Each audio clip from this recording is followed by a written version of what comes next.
Constantine and the Cross.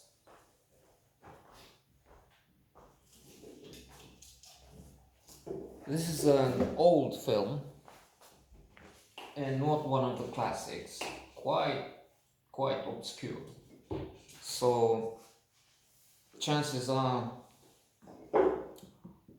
one in, let's say, a billion that you come across it.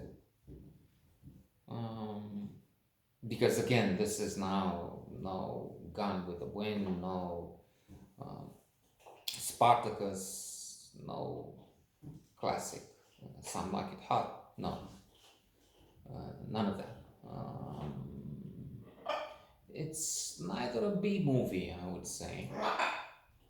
But anyway, this is more or less the subject I should take up, because, and I do. I mean, I have a big number of obscure movies I take on because we are obscure. So that's, I mean, we should in fact stick to this because a handful watch this by chance. And a handful watch those ones, so we should stay at the outskirts, at the edge of the net, and do our own thing there. Because, well, we're free to do that. It's fun sometimes. We enjoy ourselves, especially him. He has something better to do there than our noisy Balzac and yours truly. And if 1 in 100 notes gets some good echo, some good vibe, as they say, well, that's fine. Constantine. Constantine, of course, is the celebrated Roman emperor who became a Christian. And in this film, he is presented as a hero, which is wrong on some levels. I've read recently, and I refer once in a while to it.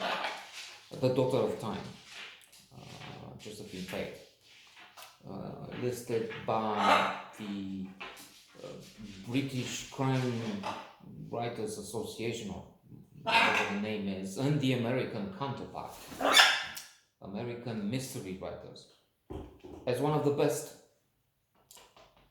mystery novels written.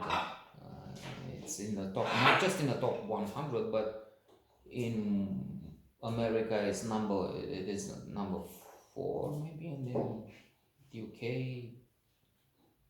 maybe number 1. You get what I'm saying. So it's plenty. And what it does there, besides being next to mystery novel, detective, it destroys the myth of Richard III as the assassin, as the monster born before my time, Shakespeare. Now is the winter of our discontent turning to glorious summer by the sun of your, and all the clouds that load upon our sky into the deep bosom of the ocean buried. Some of the best verses in human history, literature.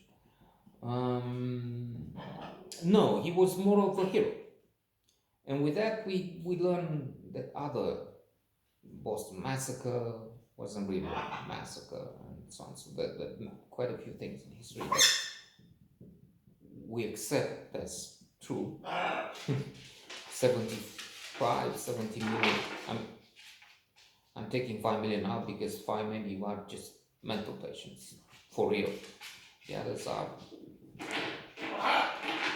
buying the myth of the big steal, whatever, the election, or the fraud, or the Trump cult.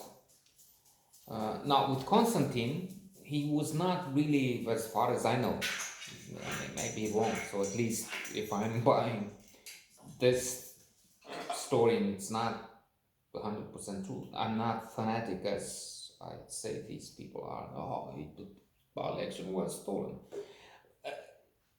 Let's find out more. But it looks like Constantine was not really the saint celebrated here. I'm not sure if he's a saint in the West, in Catholic church. But here, he's a big one. And I made it's a sign of God. So what I'm saying is a lie. You should scratch that. I'm sorry. Oh my God, let me knee. I hear you, I hear you. A deaf man can hear you. That's from History of the World. Mel Brooks he's playing Moses in that part. And he's on the mountain getting it's small, it's 12, but they're on stone tablets, and 2 fall down and break. Like this, fortunately. And then there's thunder and the voice of the Almighty. I hear you. Moses, Mabrook says. It's brilliant. Watch that. Look for it. History. So, what I knew, but then I have the sign that I'm wrong, is that he was more interested in the political side of it. He decided more as a not real politique move. Bismarck, centuries later, introduced the term. But a maneuver that would help him. It wasn't really, he saw the cross in the sky, or as the legend has it. And then said, oh, I'm a Christian, I'm dying. So it's a bit much take in the movie. I think it's close to proselytizing. It's not made by, I don't know, the white evangelicals, voters of Trump, by the way, as a propaganda film, but at times it seems close. It seems hard to believe that he got involved in that thing in the arena where Christians were fed to the lions. I also read somewhere that the Inquisition has killed many more, will have killed many more by the time it was finished, Christians, than the Romans did. The Romans, yes, had this thing against them. It wasn't really a genocide. They didn't really hunt Christians the way it's believed now, generally, or misunderstood, again, in this myth. The Romans were more tolerant. They took on gods from the people they conquered. It's true, this was more of a challenge, and it's more complicated. But again, that's the uncomfortable feeling here, that they don't really present history. Okay, it's fiction, we have artistic license, but it's one thing to say Constantine was a devoted Christian. He was born with the light in front of him, and he was one of the chosen, and so on. And to consider the truth, which is that he was a good commander, a good soldier, became a political leader, and then he thought of using religion to his advantage, which might be closer to the truth. So the two are maybe the two sides of a same person, but I don't know. Here it seems that just one side is presented as overwhelming, as being the way Constantine really was, which I thought